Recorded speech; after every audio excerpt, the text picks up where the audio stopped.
अब मान लीजिए अगर इस लड़के का इस लड़की से शादी करवा दें, ठीक है? शादी करवा देते हैं भैया। गाँव में आज भी हमें प्रेम भावना दिखाई देती है। अब ये दोनों का लव हुआ, ठीक है? दोनों का लव हुआ और लव के चक्कर में दोनों एक-दूसरे से जो है प्रेम कर बैठे। दोस्तों स्वागत है आज की इस बेहतरीन शानदार वीडियो में। आज की इस वीडियो में बताएंगे कि समाजशास्त्र में मान लीजिए आपको ये सभी क्वेश्चन का उत्तर नहीं आता है तो आप इसको बनाकर कैसे लिखेंगे, एक सटीक तरीका बताएंगे जिससे आपको पूरा नंबर मिलेगा। ये 3 नंबर का प्रश्न है, 3 में 3 नंबर एग्जामिनर देगा। उसका सही तरीका मैं बता दे रहा हूं कैसे आप आंसर बना कर लिख सकते हैं अगर प्रश्न का उत्तर नहीं आएगा तो। ये आप यहाँ पे देख लीजिए 2025 का पेपर है, सेट देख लीजिए आप यहाँ पे सेट गूगल पे सर्च कर सकते हैं। अब इस सेट को हल करना है तो कैसे जो है इसे सॉल्व करेंगे तो आइए जानते हैं। सबसे पहले यहाँ पे आ जाते हैं लघु उत्तरीय प्रश्न पर। अब यहाँ पे लघु उत्तरीय प्रश्न पर आपको इस प्रश्न का उत्तर लिखना है। आपको नहीं आता, कुछ समझ में नहीं आ रहा है, पढ़े नहीं है तो बहुत अच्छा तरीका आपको बताने वाले हैं। सबसे पहले यहाँ पे सेंटेंस लिखा है उपनिवेशवाद से क्या तात्पर्य है, तो आप अपने कॉपी में पहले लिखेंगे। जैसे पहले क्या लिखेंगे, सबसे पहले यहाँ पे अति लघु उत्तरीय प्रश्न लिखेंगे, ठीक है? इतना पहले काम कर देंगे जैसे पेपर में लिखा गया है। फिर इसके बाद आपको करना क्या है, प्रश्नोत्तर नंबर जैसे 11 है तो आपको यहाँ पे लिखना है अपने कॉपी में प्रश्नोत्तर नंबर 11, ठीक है? इसके बाद दूसरा काम करना है, यहाँ पे जो उपनिवेशवाद पूछा गया है यहाँ से आपको एक हेडिंग बना लेनी है कुछ इस प्रकार से कॉपी में, ठीक है? इस प्रकार से आपको यहाँ पे हेडिंग बना लेना है और फिर इसके बारे में आपको लिखना है। अब क्या लिखना है, आइए उत्तर जानते हैं। देखिए सबसे पहले क्या करना है, बहुत सिंपल परिभाषा आपको बताते हैं। देखिए सबसे पहले उपनिवेश होता क्या है, उपनिवेशवाद क्या होता है, तो देखिए जब कोई एक शक्तिशाली देश जैसे चीन है, मान लीजिए शक्तिशाली देश है, ठीक है, और किसी कमजोर देश पे नहीं जैसे तिब्बत है इस पर कब्जा कर ले तो इसी को उपनिवेशवाद कहा जाता है। एक सिंपल परिभाषा समझ ले, जब कोई एक शक्तिशाली देश या विकसित देश या कोई बड़ा ऐसा देश छोटे देश को कब्जा कर ले तो उसे उपनिवेशवाद कहा जाता है। भारत भी कभी उपनिवेशवाद था क्योंकि भारत ब्रिटिश का गुलाम था, ठीक है? इसके बारे में सकते हैं। अगर आप ये समझ गए हैं तो यही उठा के यहाँ परिभाषा लिख दीजिए, काम हो जाएगा आपका। देखिए कैसे, देखिए जब कोई शक्तिशाली देश किसी कमजोर देश पर नियंत्रण कर ले या कब्जा कर ले तो उसे उपनिवेशवाद कहा जाता है। क्लियर है? जैसे चीन का नियंत्रण तिब्बत पर है, ठीक है? इस प्रकार से डायग्राम बना देंगे। 100% दोस्तों गारंटी कह रहा हूं मैं, आप गारंटी के साथ बोल रहा हूं कि एग्जामिनर एक भी नंबर नहीं काटेगा। पूरा का पूरा आपको इस जो आपने आंसर लिखा है इस पे पूरा का पूरा आपका 3 नंबर आपको दे देगा। 3 नंबर पूरा आपको मिल जाएगा क्योंकि आप सही तरीके से लिखे हैं, जेन्युइन आंसर लिखे हैं, ठीक है? तो इस प्रकार से अगर आप अपनी कॉपी में आंसर लिखते हैं तो कभी भी आपका गलत नहीं होगा। आगे है जैसे देखिए क्वेश्चन है जनजातीय समुदाय के 3 समस्या बताइए। 3 नंबर का प्रश्न है तो आपको 3 नंबर लाने के लिए पहले काम क्या करना पड़ेगा, सबसे पहले आपको अपने कॉपी में लिखना पड़ेगा प्रश्नोत्तर नंबर, ठीक है? प्रश्नोत्तर नंबर लिखेंगे, फिर इसके बाद हेडिंग बनाएंगे जनजातीय समुदाय की 3 समस्या। यहां तक आपका हेडिंग बन जाएगा। जब ये हेडिंग बन जाएगा तब उसके बारे में आप बनाकर लिखेंगे। क्या लिखेंगे आइए जानते हैं। इस उत्तर को जानने के लिए आपको दूसरे पन्ने पर आना होगा और यहाँ पे जो है आपको आंसर दिखाई देगा, ठीक है? अब यहाँ पे सबसे पहले देखिए मैंने क्या किया है, यहाँ पे हेडिंग बना लिया है जनजातीय समुदाय की 3 समस्याएं। यहाँ प्रश्नोत्तर नंबर डाल दिया, ऊपर 12 था तो 12 लिख दिया। इसके बाद जो है यहाँ पे हेडिंग बना लिया, अंडरलाइन कर दिया। देखिए कितना अच्छा लग रहा है देखने में भी। अगर राइटिंग मेरे से अभी जैसे मेरी राइटिंग उतना अच्छी तो नहीं है, लेकिन अगर आपकी राइटिंग बहुत अच्छी है तो बहुत अच्छा प्रभाव पड़ता है, ठीक है? अब यहाँ पे छोटा सा डायग्राम बना आपको समझाने के लिए, आप भी इसको बना सकते हैं, नहीं तो कोई जरूरत नहीं है। अब यहाँ पे जनजातीय समुदाय में क्या लिखेंगे, अब देखिए यहाँ पे जनजातीय समुदाय में क्या समस्या हो सकती है, आप जरा सोच कर देखिए। जनजाति के लोग पहाड़ी क्षेत्रों में रहते हैं, इसलिए मैंने यहाँ पे पहाड़ बना दिया है, ठीक है? पहाड़ी क्षेत्रों में रहते हैं। जनजातीय क्षेत्र के लोग जो है जंगली क्षेत्रों में निवास करते हैं, इसलिए मैंने यहाँ पे जंगल बना दिया यहाँ पे, ताकि थोड़ा सा आप समझ पाए इस चीज को। जंगली क्षेत्रों में निवास करते हैं वहां और पहाड़ी क्षेत्रों में निवास करते हैं। अब आप सोचिए जो जंगली क्षेत्रों में निवास करता होगा पहाड़ी क्षेत्रों में, क्या वहां परिवहन की समस्या नहीं होती होगी? 100% होता होगा। होगा, ठीक है। जो पहाड़ी क्षेत्रों में, जंगली क्षेत्रों में निवास करते होंगे उनको आवास की समस्या नहीं होती होगी, बिल्कुल होती होगी। अच्छा मकान, अच्छा घर नहीं बना पाते होंगे क्योंकि सुविधा उतनी नहीं मिल पाती होगी, ठीक है। जो पहाड़ी क्षेत्रों में और जंगली क्षेत्रों में निवास करते हैं, क्या उनको शिक्षा की समस्या नहीं होती होगी? 100% होती होगी। इसी प्रकार से दोस्तों आप सोच के ले सकते हैं, वहां पे शिक्षा की समस्या हो सकती है, आवास की समस्या हो सकती है, परिवहन की समस्या हो सकती है, इसमें और आगे जोड़ सकते हैं चिकित्सा की समस्या हो सकती है, पानी की समस्या हो सकती है, ठीक है। ऐसे सारी सुविधाएं आप इसमें ले सकते हैं। अच्छे तरीके से आप पूरा सटीक नंबर आपको मिलेगा। अब जब एग्जामिनर कॉपी आपकी चेक करेगा तो आपके इस कॉपी पे नंबर मिलेगा वो, और नंबर देगा तो यहाँ पे 1 नंबर मिलेगा, यहाँ पे 1 नंबर, यहाँ पे 1 नंबर, और जाके 3 नंबर को पूरा 100% मिल जाएगा। ये सही तरीका है आपको जो है कॉपी प्रेजेंट करने का। इसके बाद आगे देखिए, आगे जैसे क्षेत्रवाद क्या है, 3 नंबर आपको चाहिए। क्षेत्रवाद अब कैसे लिखना है? सबसे पहले काम क्या करना है? सबसे पहले आपको प्रश्नोत्तर नंबर लिख लेना है, और प्रश्नोत्तर नंबर लिखने के बाद क्षेत्रवाद हेडिंग डाल देनी है, और फिर इसके बारे में आपको लिखना है। क्या लिखना है? देखिए, क्षेत्रवाद का मतलब क्या होता है? क्षेत्रवाद का मतलब अगर सिंपल भाषा में समझा जाए तो बस आप इतना समझ लीजिए, यहीं पे थोड़ा सा मैं आपको समझा दूं, फिर इसके बाद जो है बताते हैं आपको। जैसे इसी में देख लीजिए, सबसे पहले बात कर लेते हैं, इससे मान लीजिए कोई एक क्षेत्र ये है, ठीक है, और इसके बाद मान लेते हैं कोई एक क्षेत्र बी है, और फिर मान लेते हैं कोई क्षेत्र सी है, और कोई मान लेते हैं डी है, ठीक है। इस प्रकार से क्षेत्र है। अब मान लीजिए अगर ये पूरा एक देश है, क्षेत्र है, ठीक है, पूरा देश मान लेते हैं, पूरा इसको एक देश मान लेते हैं। मान लीजिए कोई एक देश ए है, ठीक है, यक्स है मान लेते हैं, यक्स देश का नाम है मान लेते हैं, ठीक है।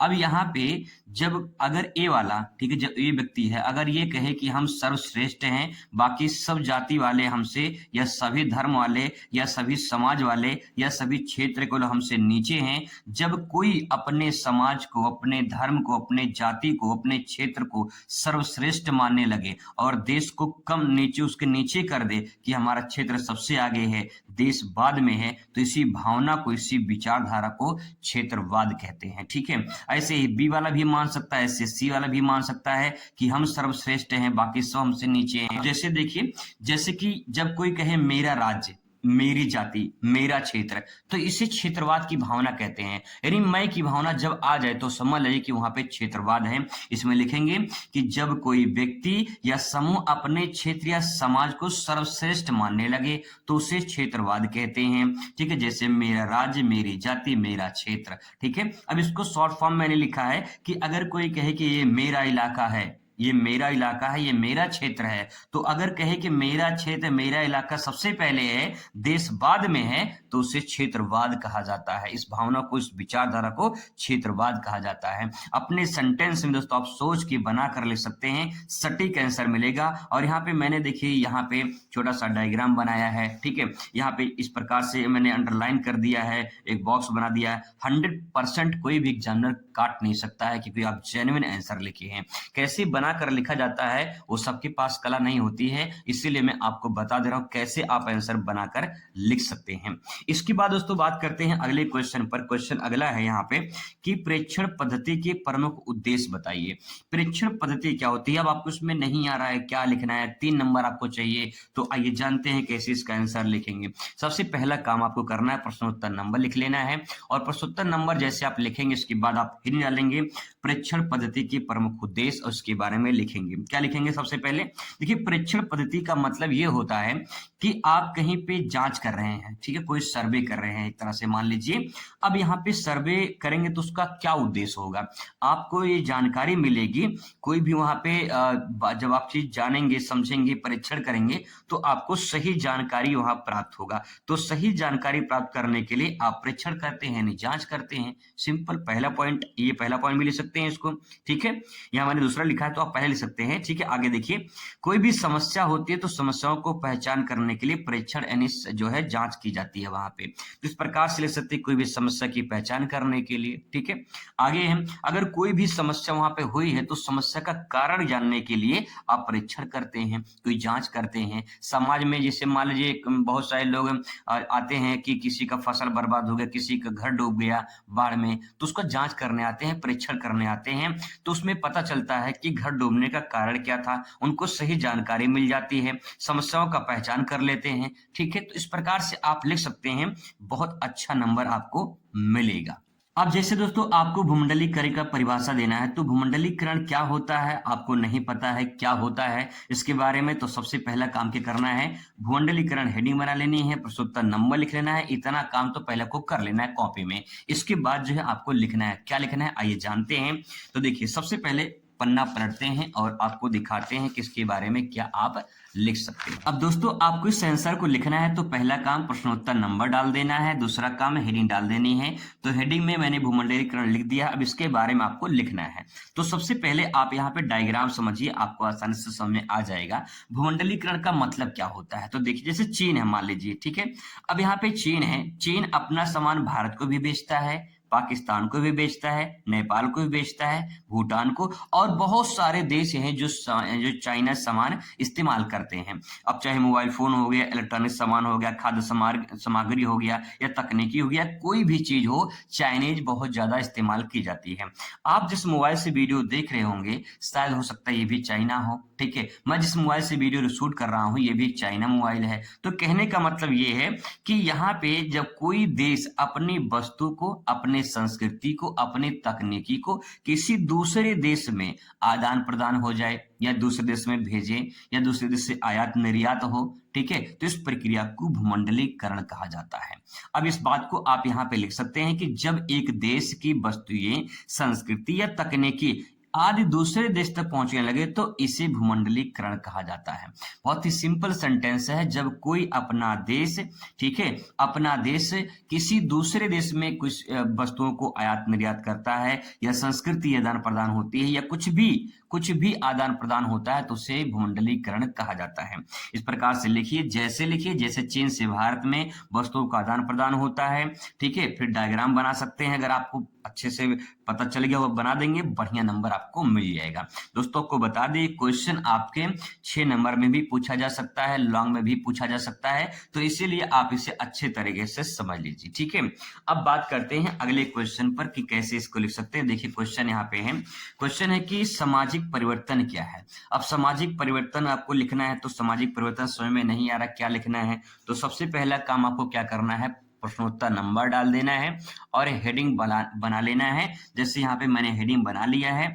अब यहाँ पे देखिए सामाजिक परिवर्तन लिखा है। सामाजिक परिवर्तन का मतलब होता है, परिवर्तन मतलब बदलाव, बदलाव कहाँ हो रहा है, समाज में हो रहा है। तो समाज में जो परिवर्तन होता है, जो बदलाव होता है, उसी को सामाजिक परिवर्तन कहा जाता है। अब आप सोचिए कि आज से कुछ साल पहले क्या शादी में डीजे जाता था, नहीं जाता था। क्या शादी में बफर सिस्टम होता था, नहीं होता था, लेकिन आज होता है। आज अगर शादी में डीजे ना जाए तो ऐसा लग रहा है कि मातम सा लग रहा हो, शादी में अगर जयमाल सेट ना हो तो ऐसा लगता है यार कितने गरीब लोग होंगे। इसका मतलब यह है कि समाज में परिवर्तन देखने को मिला है, तो इसी को कहते हैं सामाजिक परिवर्तन। सिंपल, आइए जानते हैं इसके बारे में कैसे कैसे लिख सकते हैं। देखिए, जब समाज के रीति रिवाज, रहन सहन, व्यवहार, तकनीकी आदि में बदलाव हो जाता है तो उसे सामाजिक परिवर्तन कहा जाता है। इसके बारे में लिख सकते हैं जैसे सोशल मीडिया सबसे बड़ा परिवर्तन है समाज में। इंटरनेट है, फटा जींस है, फटा जींस मैंने इसे लिख दिया है यहाँ पे। जैसे आज के पहले लोग अगर कोई कपड़ा फटा पहन लेते थे ना तो लोग कहते थे भाई कितना गरीब इंसान है। आज के डेट में तो भैया फैशन है, फटा जींस जो है, नया नया जींस फाड़ लेते हैं लोग। तो यहाँ पे तो ये लिखना नहीं है, कॉपी में लिख देंगे तभी कोई दिक्कत नहीं है, गलत थोड़ी है वहां पे, क्योंकि फटा जींस आज के जमाने में फैशन चलता है। तो ये समाज में परिवर्तन लाया है कि नहीं लाया, बिल्कुल लाया है, ठीक है। अब आगे यहाँ पे डायग्राम देख लीजिए, पुरानी तकनीकी पर आधारित समाज। जो पुरानी तकनीकी पर आधारित समाज है, इसी समाज में जब नई तकनीकी को इस्तेमाल कर ले, यानी नवीन तकनीकी पर आधारित हो जाए तो इसे सामाजिक परिवर्तन कहा जाता है। दोस्तों ये आंसर जो है मैंने अपने से बना के लिखा है और यहाँ पे देख पाएंगे कि डायग्राम मैंने हर एक क्वेश्चन में डायग्राम बनाया है।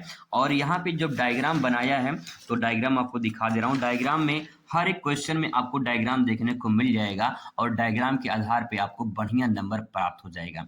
तो अगर आंसर को लिखना है, कैसे लिखना है, ये मैंने तरीका आपको बताया है। बाकी जो है इसमें जो और क्वेश्चन दिए गए हैं, जैसे आप यहाँ पे देख पाएंगे, यहाँ भी कुछ क्वेश्चन दिए गए हैं, जैसे नातेदारी के प्रकार बताइए, नातेदारी कितने प्रकार की होती है, दबाव समूह की अवधारणा क्या है, ग्रामीण समाज की विशेषताएं बताइए, सामाजिक बहिष्कार क्या है। इसको भी आप अच्छे तरीके से लिख सकते हैं और सटीक आंसर आप दे सकते हैं। कैसे, आइए इसको लिखते हैं, उसको भी मैं आपको बता दे रहा हूं। सिंपल सी बात है, देखिए कुछ नहीं करना है आपको, सिंपल सी बात ये है, जैसे आपको नातेदारी को प्रकार बताने हैं। अब आपको नहीं पता कि नातेदारी के प्रकार क्या होते हैं, तो अपने कॉपी में सबसे पहले क्या करना है, यहाँ लिखना है प्रश्नोत्तर नंबर। ठीक है, सबसे पहले काम करना है, यहाँ पे लिखना है प्रश्नोत्तर नंबर लिख देना है और इसको लगे हाथ उसी पेन से अंडरलाइन कर दीजिए। ठीक है, यहाँ पे क्वेश्चन नंबर ये 17 है, तो यहाँ पे 17 जो है आप लिख दीजिए। ठीक है, ये 17 हो जाएगा। फिर इसके बाद नातेदारी के प्रकार आपको हेडिंग बना लेनी है, यहाँ पे यहाँ लिखना है नातेदारी के प्रकार। ये आपको हेडिंग जरूर बनाना है ताकि आपका आंसर परफेक्ट और स्मार्ट दिखे। ठीक है, जैसे चेहरे पे नहा धो के फेयर एंड लवली क्रीम लगाते हैं भैया, उसी प्रकार से आपको यहाँ पे जो है इसको थोड़ा सा अच्छे से लिख लेंगे, अंडरलाइन कर देंगे, तो जो है आपका आंसर थोड़ा स्मार्ट लगेगा। ठीक है, ये काम करने के बाद आपको नहीं पता है कि कितने प्रकार का होता है, तो देखिए सबसे पहले यहाँ पे मैं थोड़ा सा समझाने का प्रयास करूं तो नातेदारी क्या होता है। देखिए, जैसे मान लीजिए यहाँ पे कोई एक लड़का है, ठीक है, अब यहाँ पे लड़का है अनजान है, और यहाँ पे मान लेते हैं कोई एक लड़की है, ये भी अपने आप में अनजान है। ठीक है, यहाँ पे क्या है, ये अनजान है। ठीक है, इस प्रकार से ये लड़का लड़की हैं, एक दूसरे को नहीं जानते हैं, अभी ये अनजान है। अब मान लीजिए अगर इस लड़के का इस लड़की से शादी करवा दें, ठीक है, शादी करवा देते हैं भैया, तो अगर इसको शादी करवा देंगे तो इस लड़की का जो लड़का है, इस लड़के का पूरा परिवार इस लड़की के परिवार के साथ एक रिश्ते में जुड़ेगा कि नहीं जुड़ेगा, नातेदारी में जुड़ेगा कि नहीं जुड़ेगा, बिल्कुल जुड़ेगा। नातेदारी का मतलब ही होता है रिश्तेदारी, लेकिन यहाँ पे समाज में नातेदारी बोलते हैं, आम बोलचाल भाषा में हम लोग कहते हैं रिश्तेदारी में चलना है ना। तो कहने का मतलब ये है कि इस पूरे परिवार, इस लड़के का पूरा परिवार इस लड़की के परिवार से जुड़ जाएंगे। अब बताइए, जब ये अनजान थे, तब दूसरे को नहीं जानते थे, तो फिर कैसे जुड़े आपस में, शादी करने के बाद। ठीक है, तो यहाँ पे हम पहला पॉइंट लिख लेंगे कि जैसे इनका विवाह हुआ, ठीक है, जैसे इनका विवाह हुआ, विवाह से ये रिश्ते में बन गए, तो यहाँ पे पहला पॉइंट क्या हो जाएगा आपका, यहाँ पे पहला पॉइंट हो जाएगा नातेदारी के प्रकार में, यहाँ पे लिखेंगे पहला पॉइंट में लिखेंगे विवाह। ठीक है, विवाह के आधार पे, तो पहला पॉइंट हो जाएगा आपका यहाँ पे विवाह के आधार पे। इसको आप नीला पेन से लिखेंगे, मैंने काला से लिख दिया है। विवाह के आधार पर एक रिश्ता बनता है कि नहीं बनता है, मैंने प्रूव करके दिखा दिया आपको कि रिश्ता कैसे बनता है, नातेदारी कैसे बनती है। ठीक है, अब आगे इसमें देखिए, इसी को थोड़ा सा और आगे बढ़ाते हैं।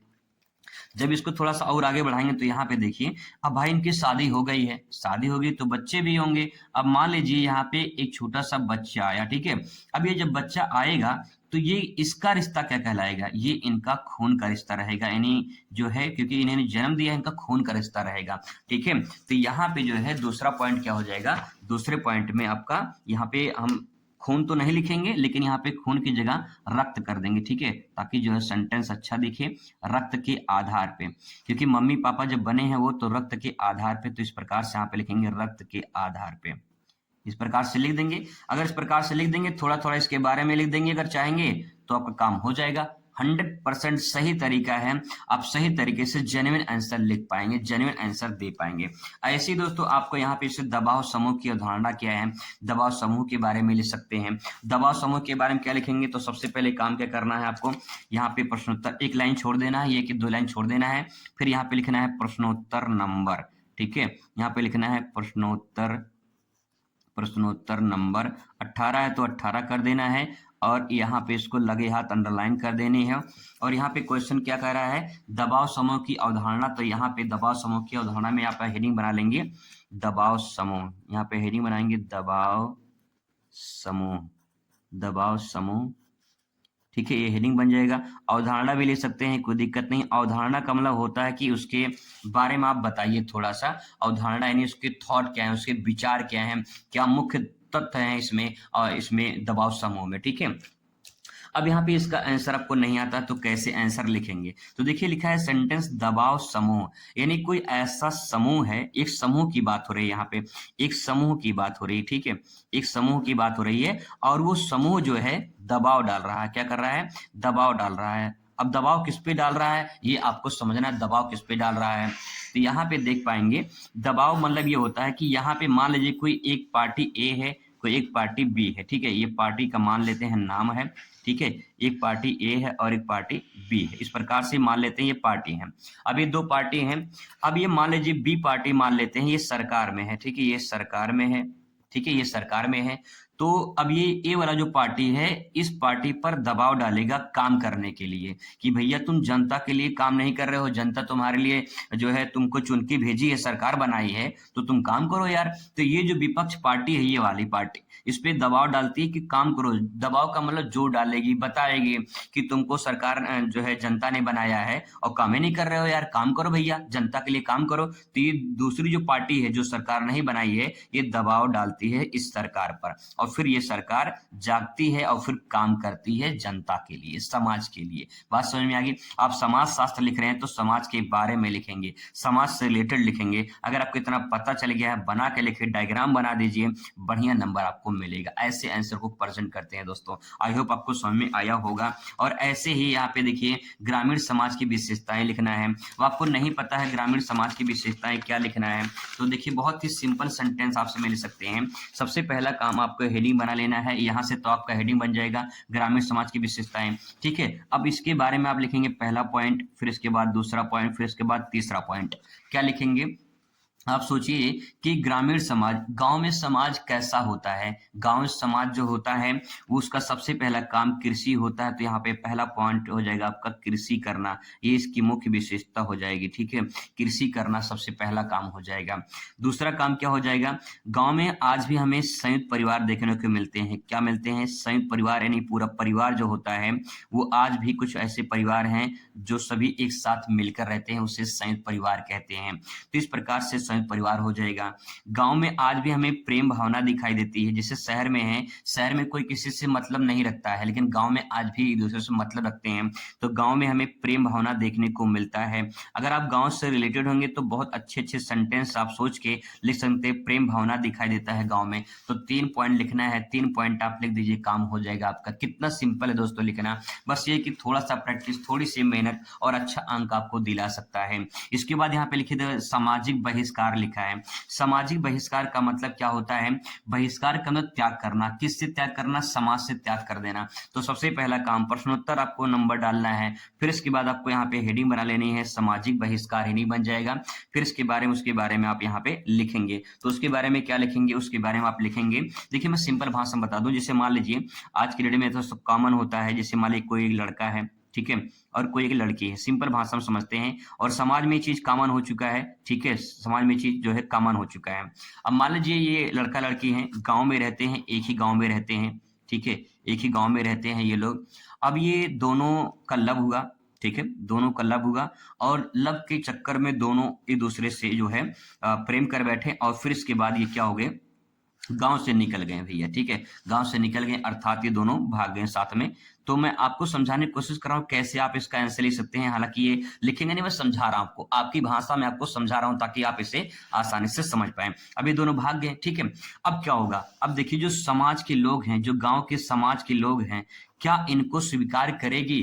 नहीं स्वीकार करेगी, ना तो इनको गांव में अंदर दोबारा आने देगी समाज, और ना ही इनको कभी सम्मान दे पाएगी समाज। इसका मतलब ये है समाज ने इसे क्या किया? त्याग कर दिया, बहिष्कार कर दिया।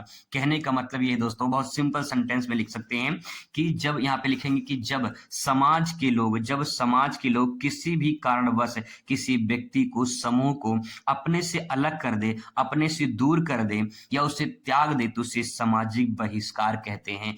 बढ़िया से आंसर इसके बारे में ले सकते हैं अगर आप इसको समझ गए होंगे। ऐसे ही दोस्तों आप लघु उत्तरीय प्रश्न भी ले सकते हैं, पूरा पेपर भी ऐसे ही आप सॉल्व कर सकते हैं। बहुत सिंपल तरीका है, जो तरीका मैंने बताया है उस तरीके को अगर आप अपनाते हैं तो अच्छा अंक आपको प्राप्त होगा। आई होप आपको समझ में आया होगा कि कैसे जो है आंसर को प्रेजेंट करना है, किस प्रकार से बना के लिखना है। अगली वीडियो में मुलाकात होगी। Next, thanks for watching.